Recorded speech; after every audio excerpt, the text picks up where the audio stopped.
Hola, nosotros somos Juliana, Mateo, Dana y Juliana.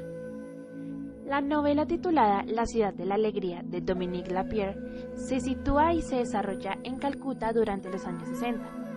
Los tres personajes más importantes son Hazaripal y su familia, Paul Lambert y Max Love. Estos tres personajes llegan a uno de los barrios más pobres que tiene por nombre Anand Nagar, o la ciudad de la alegría. Es un lugar que no presenta indicios de riqueza económica. Se narran historias que dan cuenta de la pobreza más radical que se vive allí.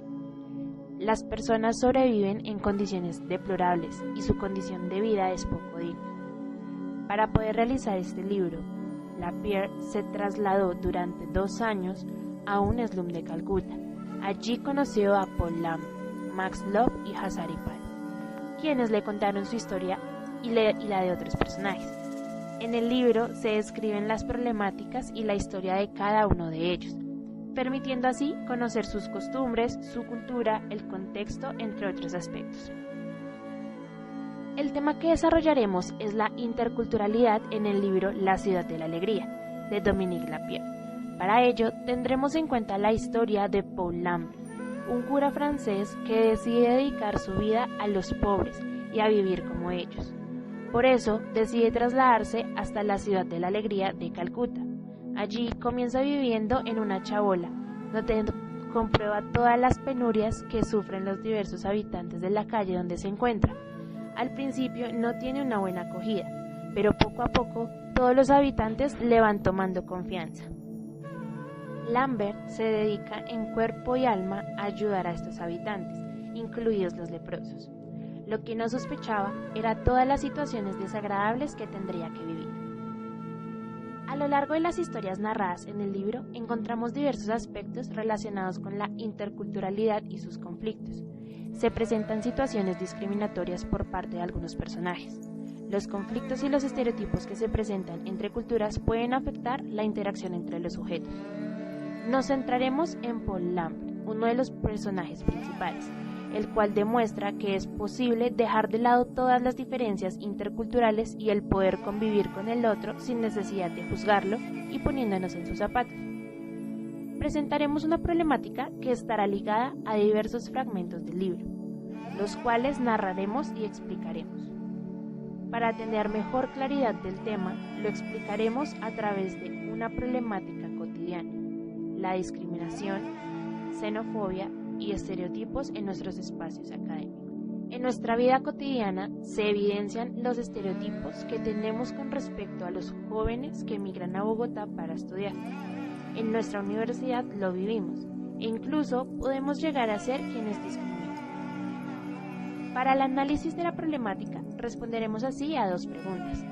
La primera: ¿qué factores se deben tener en cuenta para el buen manejo de conflictos interculturales? Segunda, ¿cómo influyen los estereotipos al momento de relacionarse con otra cultura?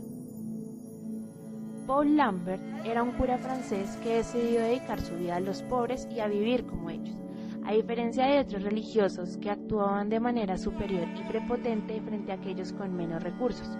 Su llegada a la India ocasionó un choque cultural bastante fuerte, pues ver las condiciones en las que se vivía lo sorprendió increíblemente.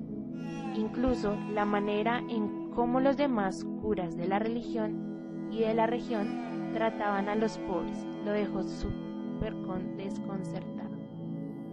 Pero más tarde, Paul entendió que no podía juzgarlos, pues aquella negativa a mezclarse con la población no se debía a una falta de caridad, sino a una obsesión compartida por numerosos sacerdotes de guardar una cierta distancia con las masas, actitud debida al respeto tradicional por la jerarquía que impera en la sociedad india. Así como esto sucedía en la India, no nos vayamos tan lejos. En nuestra cotidianidad también lo vivimos. Presentamos xenofobia cuando notamos que alguien no pertenece a nuestra cultura y no comparte nuestras costumbres. En nuestros espacios académicos, la estereotipación es bastante evidente. Si no luce como yo, si no cree en lo mismo que yo creo, si no le gusta lo que a mí me gusta, si no piensa como yo, entonces no encaja en mi sociedad. Cuando un estudiante de otra cultura llega a nuestra universidad, puede sentirse inseguro y desprotegido, y necesitamos brindarle un espacio agradable y una experiencia universitaria bastante amena. Para ello y para evitar algún conflicto intercultural, debemos tener en cuenta varios factores, como lo son: llevar a cabo una buena comunicación, tener escucha activa y un diálogo cooperativo.